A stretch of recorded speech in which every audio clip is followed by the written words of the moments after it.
नमस्कार. अखेर भारत सरकार हे नेहमीप्रमाणेच, मग सरकार कोणाचंही असो, मिल मालकांच्या दबावाला बळी पडलेलं आहे आणि त्यांनी पुढच्या 5 महिन्यासाठी कापसावरचा सर्व आयात कर हा शून्य करून टाकलेला आहे. आतापर्यंत कापसाचे भाव वाढत होते जगाच्या बाजारात. यावर्षी जेव्हा हंगाम सुरू झाला तेव्हा 72 सेंट प्रति पाऊंड रुईचा भाव हा 97 सेंटपर्यंत अमेरिका इराण युद्धाच्यामुळे पेट्रोल डिझेलचे क्रूड ऑइलचे भाव वाढल्यामुळे वाढला होता. जसं जसं जगाच्या बाजारात क्रूड ऑइलचे भाव पडायला लागले आणि $100च्या आत आले, तर आजचा कॉट लूकचा कापसाचा भाव अमेरिकेत हा 85-86 सेंट 1 पाऊंड रुई, म्हणजे जवळपास 10 सेंट 1 पॉईंट रुईवर कमी झालेला आहे. आता याचा जर आपण खंडीमध्ये रूपांतरित केलं तर अमेरिकेत $60,000 खंडी हा रुईचा भाव आहे. भारतात अशी माहिती आहे की CCIकडे असणाऱ्या कापसांच्या गाठीचे भाव CCIनी ₹2300 खंडीनी कमी केलेले आहेत आणि हे 10 सेंट प्रति पाऊंड रुईचा भाव कमी होणं म्हणजे जवळपास ₹700 क्विंटल कापसाचा भाव आजच कमी झालेला आहे जगाच्या बाजारात. म्हणजे ₹9,500वरनं तो ₹8,700वर आजच आलेला आहे.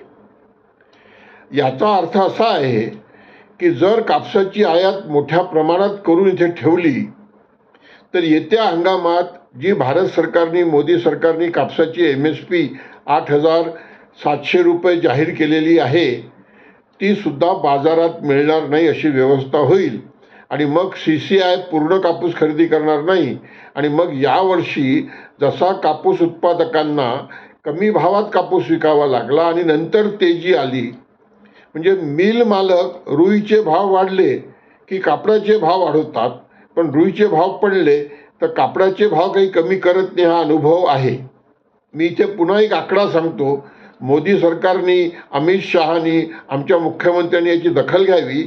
3 वर्षापूर्वी याच मोदी सरकारच्या राज्यात आम्हाला ₹9-10 हजार क्विंटल कापसाला भाव मिळाला होता. ₹1,00,000 खंडी रुईचा भाव जगाच्या बाजारात झाला होता. तेव्हा मिल मालकांनी कापडाचे भाव वाढवले होते. मी चेन्नईला तमिळनाडूचे मुख्यमंत्री यांना पत्र टाकलेलं होतं की तुम्ही आयात कर कमी करा म्हणून मागणी करतात, पण आम्हाला या प्रश्नाचं उत्तर द्या की ₹1,00,000 खंडी झालेली रुई आज ₹60,000-62,000 खंडीवर आलेली आहे. पण मिल मालकांनी कापडाचे भाव कमी केले का? नाही केलेत. मग आता हे सगळं कशाकरता सुरू आहे? ₹8,700 कापूस उत्पादन करणं परवडत नाही. पंजाबमध्ये कापसाचा पेरा, हरियाणामध्ये कापसाचा पेरा घटतो आहे. विदर्भ, मराठवाड्यामध्ये दुसरा पर्याय नाही कोरडवाहू शेतकऱ्यांना, म्हणून ते कापूस आणि सोयाबीनमध्येच अडकून पडलेले आहेत, कारण ते संपूर्णपणे निसर्गावर शेती करतात.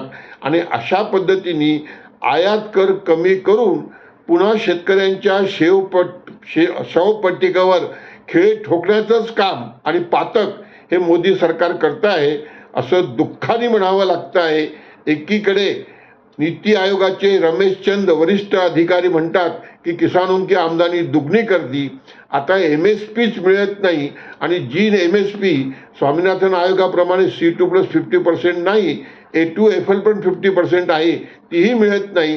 तो किसानों की आमदनी दुगनी कैसी होगी, इसका भी विचार करने का समय आ गया है.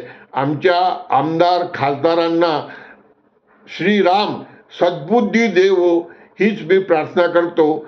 कांद्याकरता सगळे जागरूक होतात, आमचे मुख्यमंत्री जागरूक होतात, पण कापसाकरता जागरूक राहत नाही. हे सुद्धा विदर्भाचं दुर्दैव आहे.